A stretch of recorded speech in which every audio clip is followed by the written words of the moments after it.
नमस्कार दोस्तों, आपका स्वागत है। आज हम बात करने वाले हैं कि अगर किसी ने किसी अपने को खोया है तो ये जो सारी चीज़ें होती है वो पहले से तय होती है क्या।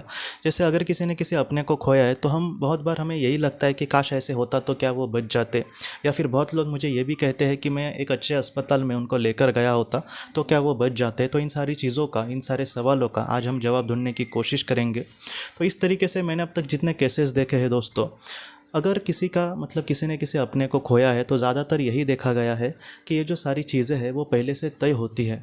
उनका हमारे जीवन से जाना और किस वक्त और कैसे जाना, ये जो सारी चीज़ें होती है वो ज़्यादातर पहले से तय होती है। इसके पीछे बहुत सारे अलग अलग आत्माओं के अलग अलग कारण हो सकते हैं। तो हम यहाँ पे नहीं कह सकते कि हर एक इंसान का उसी तरीके से कारण होगा, लेकिन ये जो सारी चीज़ें हैं वो एक कहीं ना कहीं एक बोलते हैं ना, ब्लूप्रिंट तैयार करती है कि जीवन में हमें किस तरीके से आगे बढ़ना है।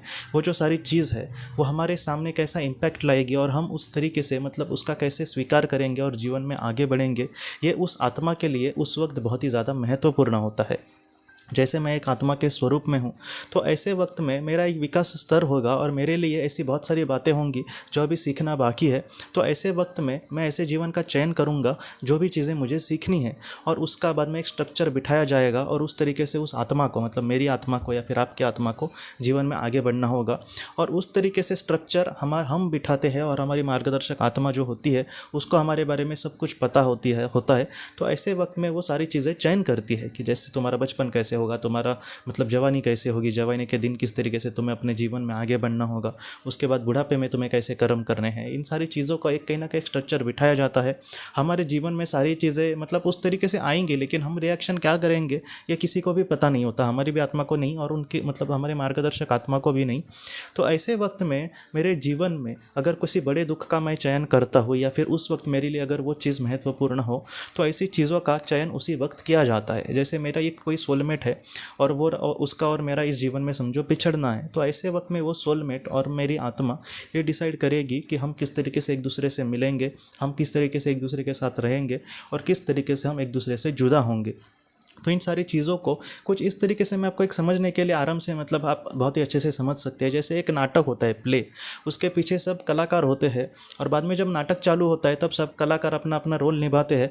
अब फिल्म देखिए या फिर नाटक देखिए, सारे लोगों के रोल एक ही वक्त में ख़त्म नहीं होते। जैसे कुछ लोगों का रोल, कोई हीरो है, उसकी माता का रोल है तो वो उसका समझो जल्दी ख़त्म हो गया और वो पीछे के साइड चली गई।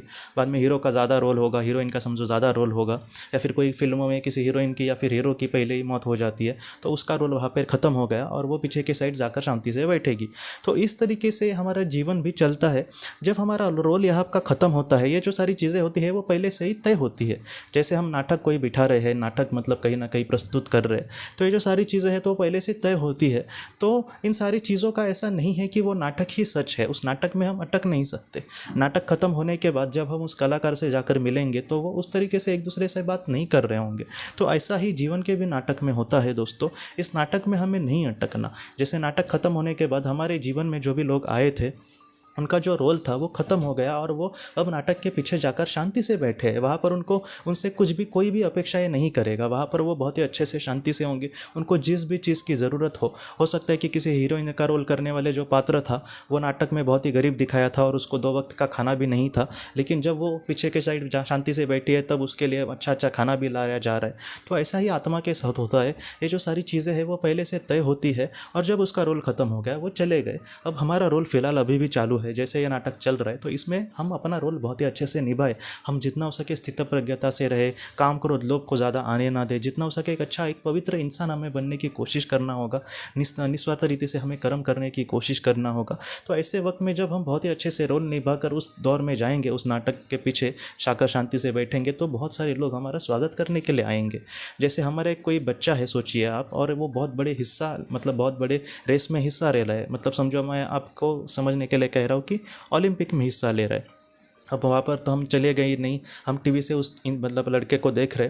तो ऐसे वक्त में हम क्या चाहेंगे, क्या वो लड़का हमारा या फिर वो लड़की हमारे लिए वहाँ पर दुखी हो, ये चाहेंगे क्योंकि हम उनसे दूर है, या फिर हम उससे ये चाहेंगे कि वो बहुत ही अच्छा रेस में भागे और जितना हो सके ज़्यादा से ज़्यादा अच्छे मार्क्स वहाँ पर लेकर आए, या फिर पहली चले आए, या फिर कोई भी उसको पदक मिले, लेकिन अच्छा वो परफॉर्म करे। क्योंकि जीवन के हिस्से में कोई हमें प्राइज़ नहीं मिलता, आत्मा का उस तरीके से विकास होता है।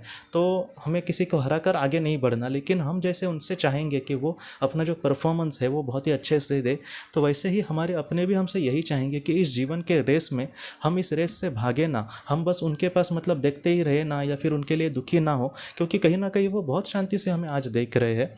और जहाँ पर पृथ्वी पर वो जितने दुखी नहीं मतलब जितने सुखी नहीं होंगे, वहाँ पर उससे ज़्यादा सुखी होंगे, तो आप उसकी ज़रा भी चिंता मत करना। और वो यही चाहेंगे हम हमसे कि हम मतलब बहुत ही अच्छे से ये परफॉर्मेंस बहुत ही अच्छे से करें, और इस गेम में या फिर जीवन के इस खेल में हम कहीं ना कहीं जीते।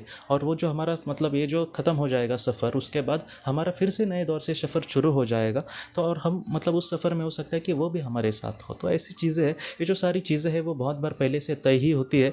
ज़्यादातर ऐसा कभी नहीं होता कि अचानक ही कोई बड़ा मतलब फैसला लिया किसी आत्मा ने। इसलिए जितना हो सके हमें पहले तो अपनी प्रकृति की, अपने शरीर की बहुत ही अच्छे से मतलब रक्षा करनी चाहिए, हेल्थ की केयर करनी चाहिए। इससे क्या होता है कि शरीर के वजह से तो कम से कम हमारे सामने दुख नहीं आएंगे हमारे हिसाब से, बाकी का हम नहीं कह सकते, लेकिन हमारे हिसाब से जितना हो सके हमें हेल्थ की केयर करनी चाहिए, हमारे परिवार के लोगों के। तो इन सारी चीज़ों से थोड़ा सा हम मतलब बीमारी से दूर रहने की कोशिश कर सकते हैं, अपने खाने पर नियंत्रण रखना चाहिए। तो ये जो सारे नियम हैं वो कहीं ना कहीं ईश्वर ने भी बनाए हैं। इसलिए पहले मतलब हर एक 15 दिन में उपोषण किया जाता था, मतलब एक दिन भूखा रहा जाता था, या फिर एक ही वक्त खाना खाया जाता था 15 दिन में, क्योंकि ये जो सारी चीज़ें होती है वो हमारे शरीर के लिए महत्वपूर्ण होती है। तो इन सारी चीज़ों से हम कहीं ना कहीं कुछ सीख सकते हैं कि जीवन में हमें किस तरीके से जीना है। हमारे अगर अपने हमसे आज दूर है तो वो सारी चीज़ें पहले से तय थी, और ये सारी चीज़ों का कारण भी हमें परफेक्टली पता चलेगा। बहुत बार मैं मतलब देखता हूँ कि हम किसी और को पूछने जाते हैं कि क्यों ऐसा हुआ, लेकिन ये जो सारी चीज़ें हैं आप खुद की आत्मा बहुत ही अच्छे से जानती है। कोई अपने दिमाग से कुछ अलग कहेगा, अभी नॉर्मल कोई किसी ने कुछ बोला तो ठीक है, लेकिन कुछ ऐसे भी कहने वाले लोग हैं कि आप ये करो वो करो, उससे उनको मुक्ति मिलेगी। इस तरीके से नहीं होता। अगर हम अच्छे हैं तो हमारी आत्मा का भी ज़रूर अच्छा होगा। तो इन सारी चीज़ों में हमें नहीं अटकना, जितना हो सके अच्छे कर्म करके अगर हम आगे बढ़ेंगे तो ईश्वर भी हमसे ज़रूर खुश होगा, और वो हमें बहुत ही अच्छी जगह पर वहाँ पर रखेगा। तो आप ज़रा भी चिंता मत करना, आपके जो अपने हैं वो हमेशा आपके साथ है दोस्तों। तो दोस्तों हम अपने अगली वीडियो में किसी नए विषय को लेकर मिलेंगे। तब तक आप अपने परिवार का ख्याल रखना। आपका बहुत बहुत धन्यवाद।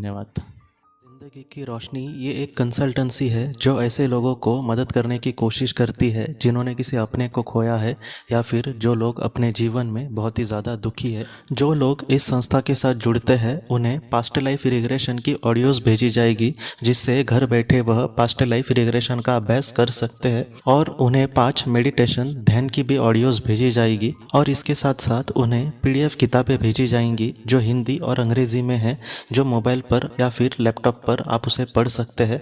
और 10 ऑडियो बुक्स भी आपको भेजी जाएंगी। तो दोस्तों अगर आप इस संस्था के साथ जुड़ना चाहते हैं तो कृपया इस नंबर पे व्हाट्सएप मैसेज करें। आपका बहुत बहुत धन्यवाद।